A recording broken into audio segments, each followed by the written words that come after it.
Draven instantly. Nasus ban coming in as well. I feel like that's, again, becoming like almost the respect ban right now in this 1v1s, at least against some players. Same with Azir, actually. Nasus feels like the least Uzi champion ever, though. Azir also feels like one of those champions brTT would probably not want to play in this 1v1. Again, he's an 80 carry main. I'm pretty sure he wants to play an 80 carry. Much more of a Heimerdinger guy, right? Hey, I mean, I would love to see Uzi and brTT Heimerdinger mirror matchup. We might get Lucian mirror matchup. It is available. I would settle for that. Yeah, I'll take the Lucian versus Lucian as well.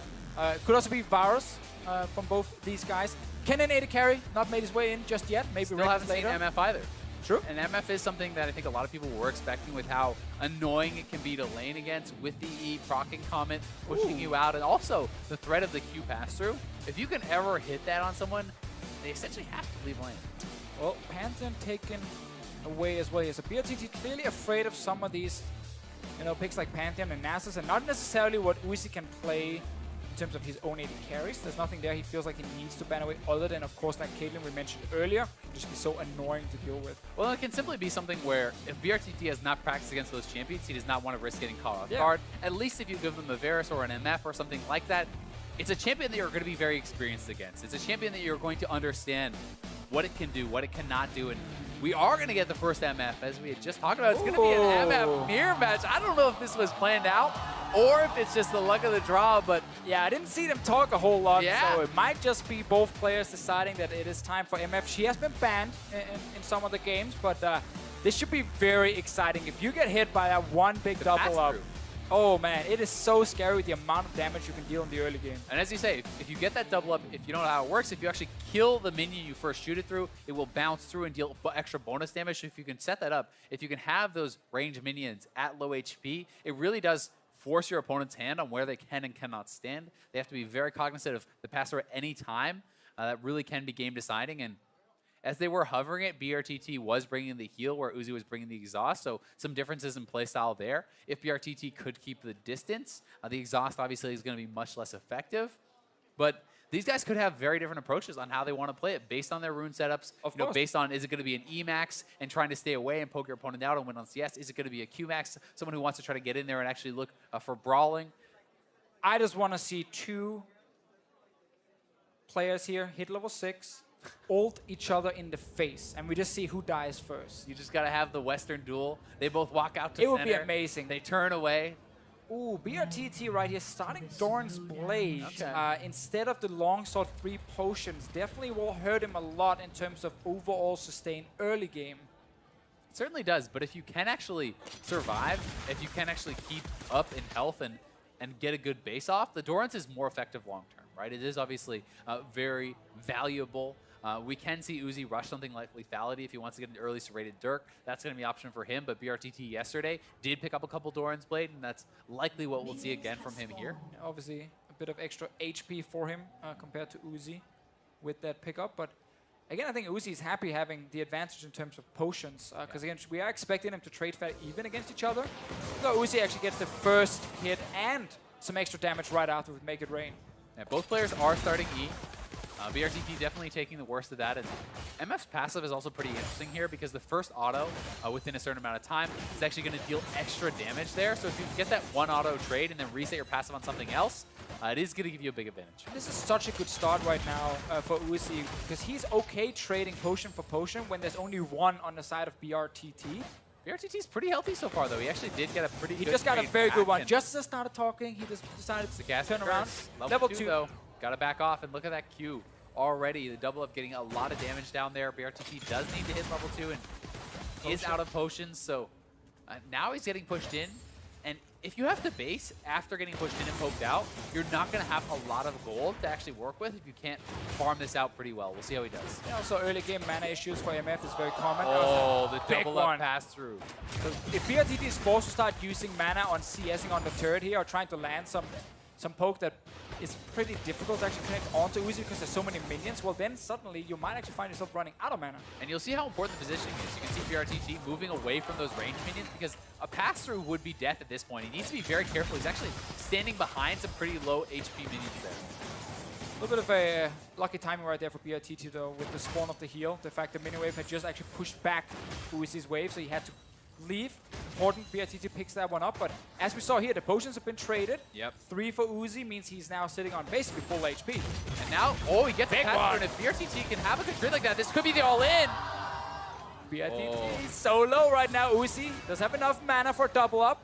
That's such a big advantage now for Uzi. I think brTT was looking for the all-in there, but Uzi simply backs off, but it's the summoner advantage now for Uzi. It's a CS advantage for him as well. Push it in, base, have a better buy. You have the 2 summoners, and you can look into posture very aggressively and go for the kill. Just makes it easier to keep sitting in the front and trying to zone as well. I really like the pickup of Biscuit, is what we talked about in the very first one-on-one we did, where things like Biscuit and Future Market are so effective in the early game, and that is all you want in this one-on-one setup. Uzi did actually elect, so he did take Biscuit Delivery, but he took Cosmic Insight, which I actually think is much worse than Future's Market as far as the 1v1. I mean, 5% CDR It's not gonna big. be so much less of a big deal than, say, 3 extra potions, which is what he actually could have afforded on this base. He would have been able to come back with 5, which is such a massive amount of regen, but brTT, as expected, has a double Doran's Blade. He's going to need to get to some very advantageous trades if he wants to get back into this, because he is down on farm, he's down on gold, and it's going to be a bit problematic, but he is running Resolve, he is running the Doran, so he's going to have more lifesteal, he's going to have more sustain in a really long, grinded out type lane because of that. With the Iron Wind, with the second wind, as well as the Iron Skin, and the lifesteal from the Dorans. Luckily though for Uzi, Biscuits and Potions are just the guaranteed amount of HP you get back, and especially Biscuit is amazing when you get to use it in lane. brTT not connecting that one, but Uzi returns to fire. Even for the mana, honestly, in a 1v1, Exactly. it gives you 40 maximum mana after you use it permanently, which is a pretty big deal in this mana-hungry, poke-it-out style. I mean, we've seen a lot of 1v1s now where it also comes down to the mana, like how aggressive can you play? Uzi can now sit and keep trying to fire away on brTT because he feels like he has enough mana to do it. And Uzi is 6. brTT is not. If he can get it all in here, he could look for the kill. brTT gets to run away, no barrier on his MF. Uzi still sitting with both summoners. I mean, brTT, he's in such a hard spot, though. He's so far down on farm. I feel like at this point, you just have to accept you can no longer win on farm and stop spending mana on the farm, try to get a base, try to look for an all-in, because that's the only way you're winning this when you're already 25 plus CS down. But obviously for him, he needs to make sure the wave is actually dying, so Uzi doesn't get a lot of free damage on the turret, and that is exactly what he's doing here, because that is the other way he can still lose. Of course, Uzi just gets a ton of free time to kill the tower. What's important here is get barrier, once again off cooldown, go back, get full HP, full mana, and then next time you have ulti, see if you can get an all-in. It's going to be tough, though, because Uzi's going to have the ulti earlier. That's actually a pretty long cooldown. I don't even know if he's going to really get to it before he's so far down, right? I mean, Then you got to already the poke. 65 CS to 40. I feel like the only way that brTT wins this if he can get a really good all-in. And honestly, when you're down quite a bit on items, that requires a double-up pass-through. That requires some sort of game changer. We need a few of those, honestly, to hit onto Uzi, where he doesn't get to return a whole lot back on brTT. Summoners are back up, though. So, I mean, really, if you can get that one big advantage, if he fails a double up, if Uzi fails a double up that does not pass through and hit you, and then you can get one that does hit the pass through and smokes Uzi for a couple hundred damage. There we go. That could be the change. That's a big one for him, obviously. If you're able to stay to the side of the minion wave, there's a much lower chance it actually will bounce and hit you in the face. If you're staying right behind the caster minions, there's a huge chance it will hit you. So you see Uzi's positioning is constantly near the wall to make sure that he doesn't get a big one in his face. And Uzi knows all he has to do is push the wave. Like, he doesn't have to take any sort of fights, right? He has such an advantage that even if brTT can hit a couple double-ups and really poke him out, he can base. He has such a big cushion on the minions here. 20 CS. Uzi heal though, looking for potential all-in. Uzi's ulti is now being used as well. Does get a bit of a chunk down there, and Uzi, again, just pushing out the wave, trying to poke down on brTT, has another potion available, but Uzi has a couple potions. Uzi can go back and get control of those health relics, and he still has the itemization advantage. And again, as you highlighted earlier, like brTT's second tree being, you know, with absolute focus, which is good for him if he's above 70% HP, doesn't really give him any extra sustain right there. And then the movement speed as well doesn't really help him when it comes to keeping the mana going, keeping his HP up. Uzi's investing so much by getting things like Biscuit. Knows he can play extra aggressive because he will get a lot of that mana back as well. And brTT is looking for potential all-in to win this game. Yeah, he knows he needs to go for something. Like, you cannot just sit back and Uzi is backing off, though. He's using the minions to his advantage, and every time you shoot when you're standing by that cannon, the cannon is going to turn on brTT, but he does have his ultimate. That is one of his major advantages right now, and he's got to look for it. Oh, he's looking for it right now. He's going for it.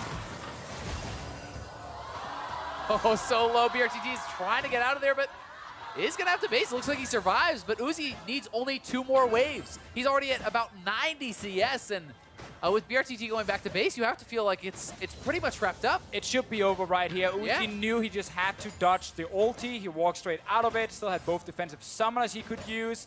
And yeah, brTT tried what the only thing he basically could do at this point, the all-in. It was a good try, but we're actually going to see Uzi make sure he's going to go back to base. He only needs 4 CS, so this man really wants to win. Really smart. He is being extremely sure that nothing can go wrong. So brTT right now needs to actually stand behind Uzi's minions and deny any sort of easy CS for Uzi. He needs to get up there, like, already. You need to be up there. Get in there. Because that's just 1 wave, and the ultimate is available for Uzi. Uzi can just walk up and ult the wave, so you got to fight right now and hope that you can win, because Uzi's going to ult the wave. There it is.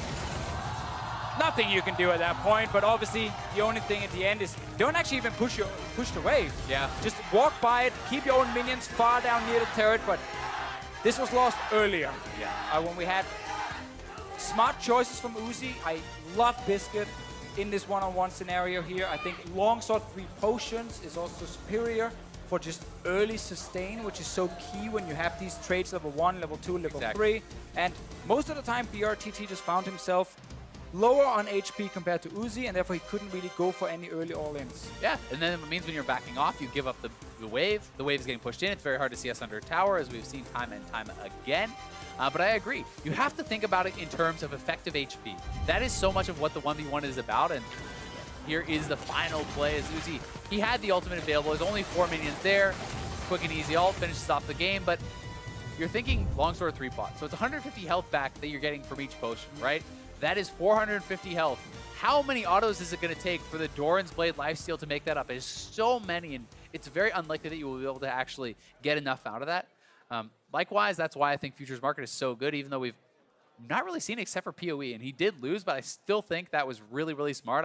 I'm more and more convinced that the Biscuit Delivery plus Futures Market is by far the best for the secondary tree if you're going to go Sorcery Primary for Airy and for Comet, because that means that you're getting 2 to 3 biscuits, depending on how long the game actually lasts. That is a lot of health. Then you're getting 3 to 4 potions with your actually extra money that you can have there as well. So that's so much extra health. I mean, the only one we also see from the other one, sorry, we also see from a lot of players is Resolve second, and then you get second wind. You get either 5 armor, 5 MR, depending on what you need, and that is effective as well to try and be a little bit beefier and also stay a little bit longer in the 1v1s. But it's funny against how much sustain and mana just means, because you're constantly poking each other. And if you're out of mana, you're really not a threat. And I think if it's a full-on all-in, Resolve could be more effective because second wind is more immediate. Having the flat armor MR is more immediate. But any slow, grinded-out type game, there's no way that in a 5 to 8 minute game you're getting as much health from Resolve from second wind. You're not going to regen 600, 700, 800 health as you can get from Futures Market plus Biscuit Delivery. So to me, that does seem like the best choice. But we are going to be moving on to the next matchup. It is the final one for the